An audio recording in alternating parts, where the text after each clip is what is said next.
Look at me and tell me what you see. I look at you and tell you what I feel.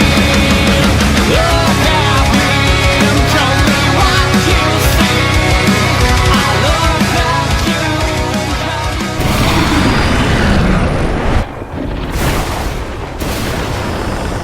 tell you. What's up, everybody? Emperor John Kill 3D Gaming here with another video, and today I am reviewing Dark Pictures, the Dark Pictures anthology House of Ashes. Now, I haven't got the chance to play the other games in the series. I haven't played Man of Medan, I haven't played Little Hope, and I know there's a fourth one called The Devil in Me coming, but I guess since these games are anthologies, I started at episode 3. But each of these games are a different story. Now, if you don't know, they're made by the same people that did Until Dawn, and it very much shows. I can't judge Man of Medan, and I can't judge Little Hope, but these guys are known for making very good horror story games, like interactive movies, I should say, interactive horror movies. Now, that is the one thing you need to know. It's very cinematic, and it also has the system that was introduced in the Walking Dead games of choice. Every character is literally in your hands. Any one of them could be at death's door. All changes that could happen during the story due to dialogue and actions. That's what gives games like this a particular special place for me. Why? Because I like being able to go back and see different outcomes to my choices in these games. Like, I played Until Dawn so many times, and I didn't know that I really didn't know these games were coming out. So, since this one is House of Ashes, what is House of Ashes? How does this one fare? So, since I'm going to compare it to Until Dawn. Until Dawn, we all know, was with a Wendigo, Native American legends and stories. It was dealing with spirits and demons from that folklore. Now here, House of Ashes draws heavily from the Mesopotamian Babylonian Empire. And you play as a squad of soldiers and one Iraqi soldier. And you and your team, through different actions, character dialogues, building relationships, damaging relationships, being able to find very similar items to the totems, where this time you find tablets and a different variation of the butterfly effect, still gives it that great replayability, because then you can see if you almost died finding one of these stone tablets. And I like that it's the same mechanics from Until Dawn, finding different items to flesh out the story, files, pictures.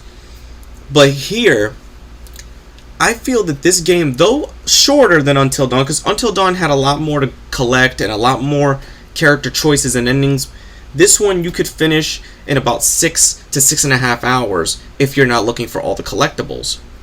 But it's very tense.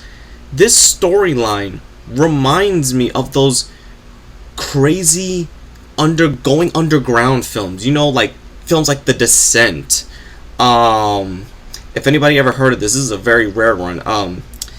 Evil Breed, The Legend of Sam Hain. They had a very thing to that. Hillside Cannibals. It deals with vampires, but not in the traditional sense. This game opens up in the Babylonian era, and they worship the Babylonian gods. And if anybody who knows horror movies, especially The Exorcist, this game deals with the entity of Pazuzu, which is one of the demons, one of the Babylonian demons. So they build on that legend and making it so that it turns into a vampiric thing. Now, I went into this one thinking that it was going to be more supernatural, which it is. You know, I had to play it 2 times, get a separate outcome. I streamed it. You know, I want to quickly address, though, the only issues that I have with this game is the same issues that I had with Until Dawn. Its performance is shoddy at times. Now, when it runs perfectly fine. It plays, it looks nice. I'm sure it'll look good on the It will look good on the PC, but if you're playing on the console, it doesn't look bad at all. You just have to deal with the random pop-ins from time to time. Now, it's like when you go back and reload a file of the episode, then you can get it to work. And sometimes you might see an occasional glitch where you see like the gun still floating in the air even though everyone's ran away. But other than that, everything else that surrounds it, I like the exploration. It feels like a horror version of Tomb Raider or Indiana Jones, but these reluctant soldiers just trying to survive and do their militaristic duties. You see that there's a lot of tension between different characters. You know, you have a marriage between two characters that's on the rocks. You have an affair going on. You have one guy who doubts himself when it comes to, is he doing the right thing? Is he doing his duty?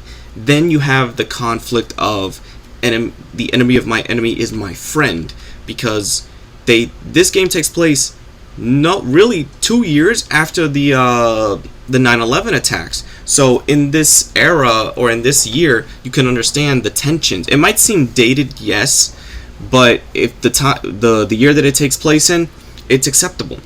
All the characters are great. They're actually well acted, well voice acted, and you might think they're generic because of militaristic roles, but they really have a very similar vibe to the crew from Aliens.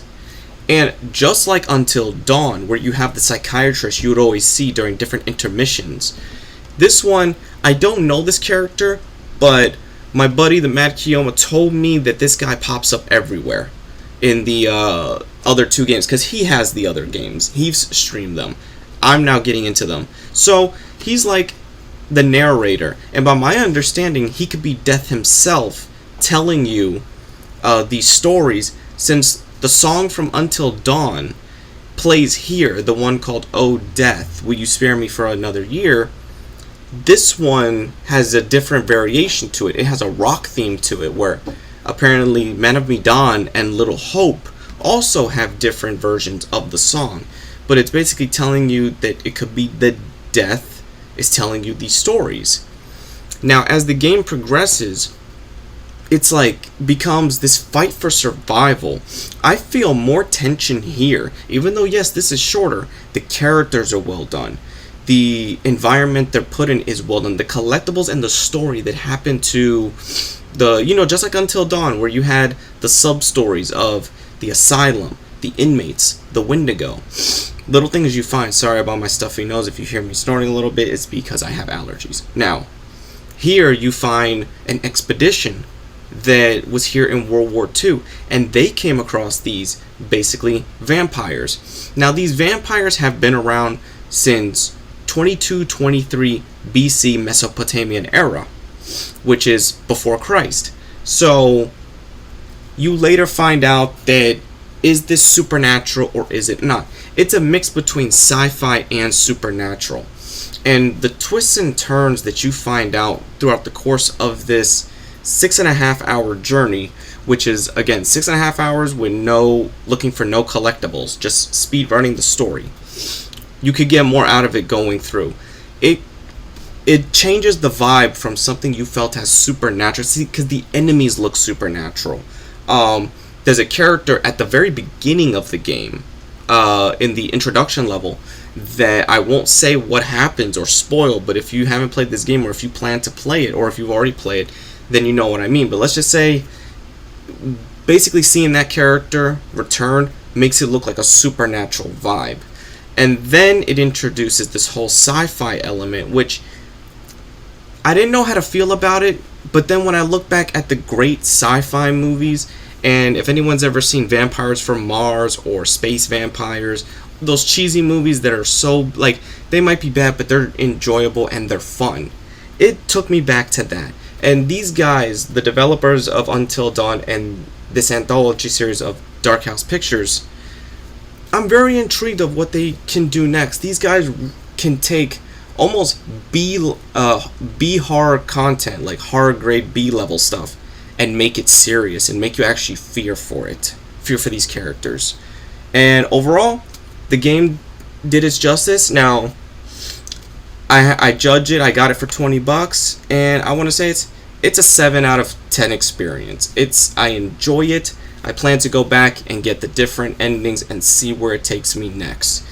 Anyway, This is Emperor John Kill 3D Gaming. Be sure to like, subscribe, favorite, and I'll see you all in the next video.